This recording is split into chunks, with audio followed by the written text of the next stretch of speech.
Probabilité.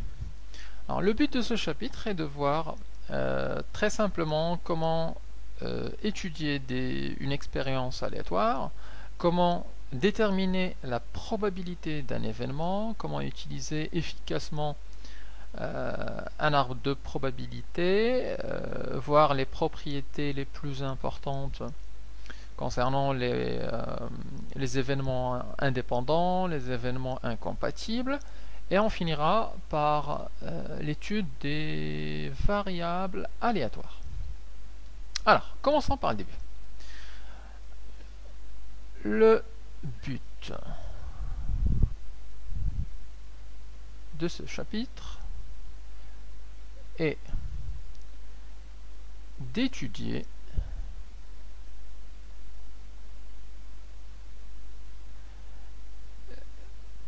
les expériences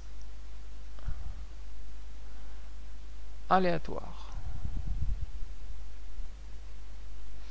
Alors, en particulier, qu'est-ce qu'on entend par une expérience aléatoire? On retrouvera notamment un lancer de dés, un tirage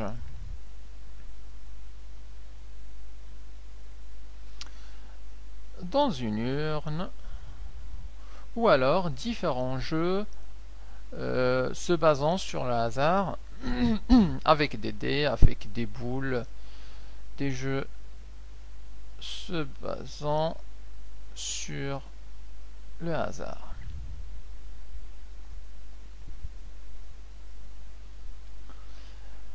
Alors, qui dit étudier les expériences aléatoires dit aussi qu'on va calculer, alors en calculant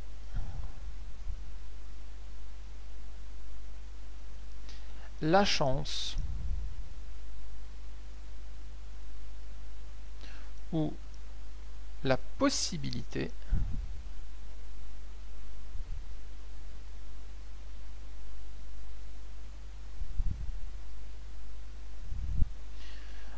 de certains événements aléatoires.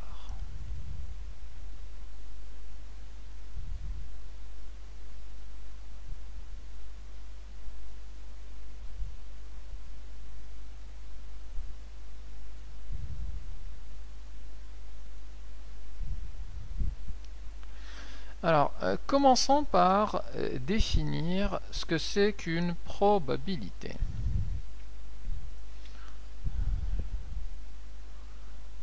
Alors, définition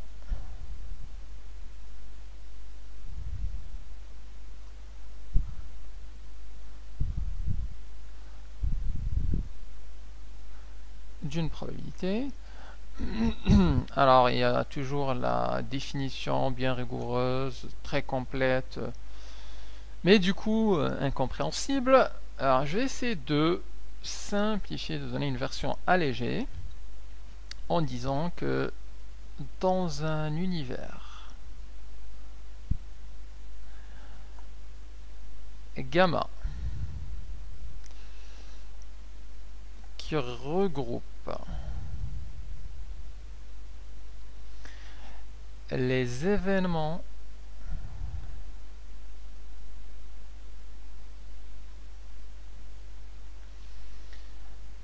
aléatoires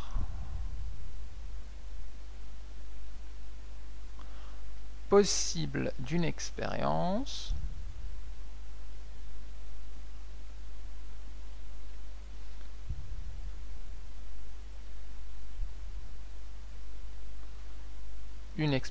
bien évidemment aléatoire. Si on définit A comme étant un événement aléatoire,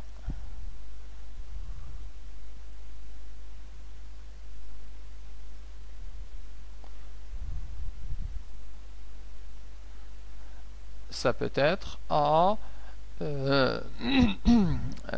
correspond à l'obtention du chiffre 6 lorsqu'on lance un dé. Donc un événement aléatoire Alors la probabilité de cet événement, on écrit P de A égale au nombre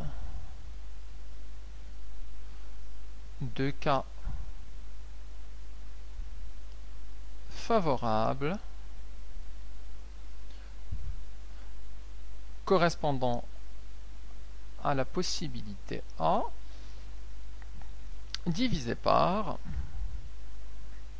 le nombre total des cas.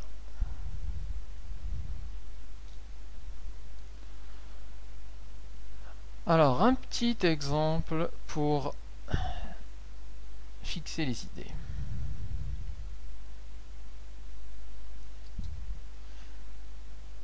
Donc, pour calculer une probabilité, en fait, on a besoin de deux choses. On a besoin de calculer les cas favorables de l'événement, le cas favorable de l'obtention du 6 lors d'un lancer de dés, et on a besoin aussi de calculer le nombre total des cas. Alors l'exemple, c'est on lance un dé possédant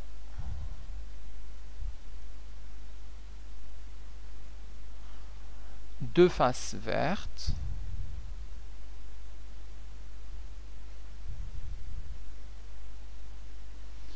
et quatre faces rouges. En total, il a 6 faces. Alors, on va appeler l'événement A obtenir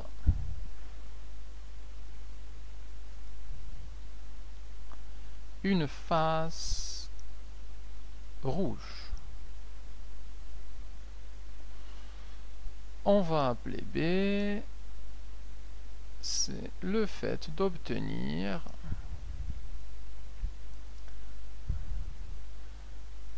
une face verte.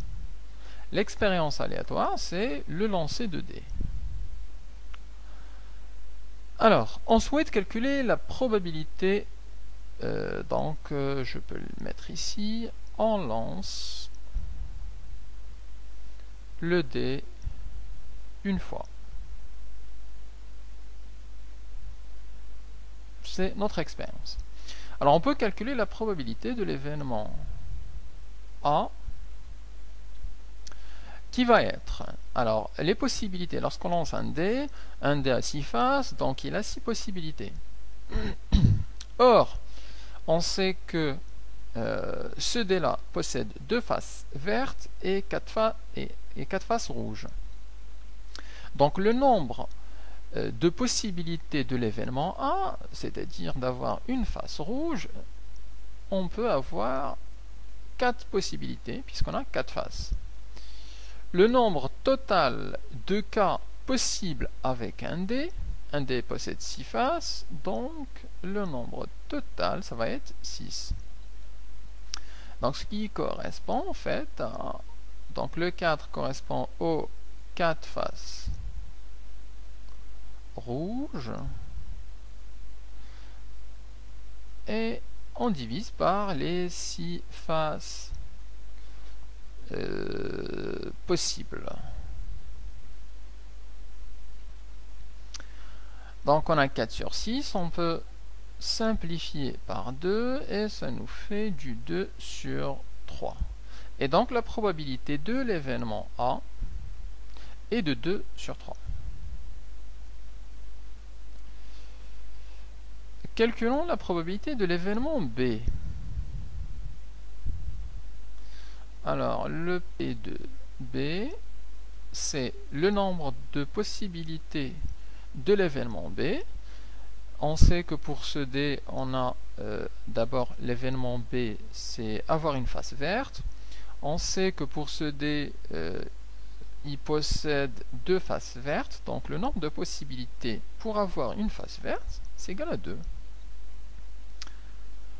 Et le nombre de possibilités totales lorsqu'on lance un dé, donc ça reste le 6, ça ne change pas. On peut donc simplifier et ça va nous donner un tiers. Donc pareil, 2 faces vertes divisées par les 6 faces possibles, donc ça fait un tiers. Donc la probabilité de l'événement A, c'est 4 sixièmes. La probabilité de l'événement B, c'est un tiers. 2 sixièmes, donc un tiers. Alors, quelques propriétés directes.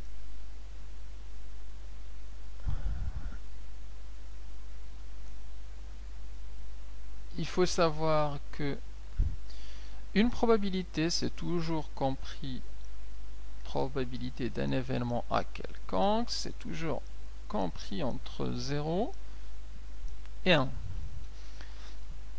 Lorsque la probabilité est égale à 0, ça veut dire que c'est un événement impossible. Lorsque la probabilité est égale à 1, ça veut dire que cet événement est inéluctable.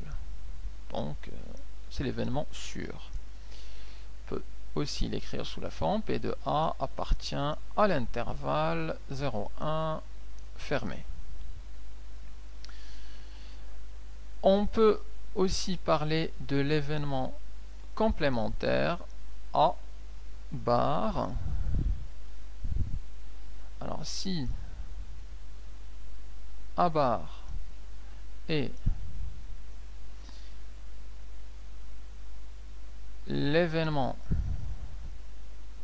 complémentaire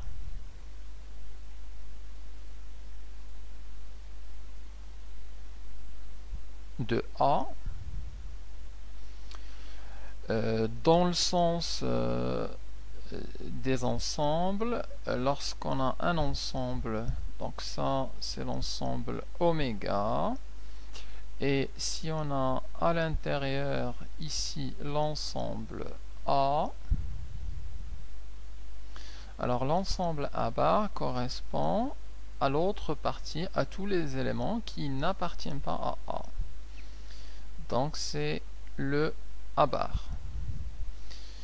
C'est ce qu'on appelle le A bar. Donc dans notre exemple ici, le A bar, lorsqu'on lance le dé, on peut soit avoir une face rouge, soit avoir une face verte. Donc on peut dire que l'événement complémentaire de A, c'est-à-dire A bar, c'est égal à B. Puisque les deux, si je mets ici l'ensemble oméga des probabilités, alors on peut soit avoir une face rouge, soit on peut avoir une face verte.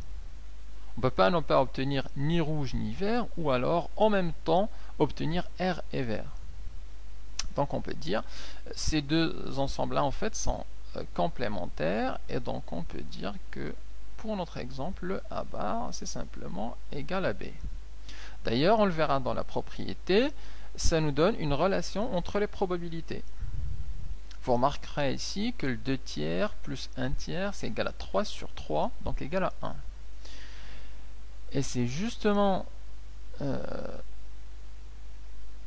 ce que dit la propriété. Elle nous dit que le P de A bar, c'est égal à 1 moins la probabilité de l'événement A.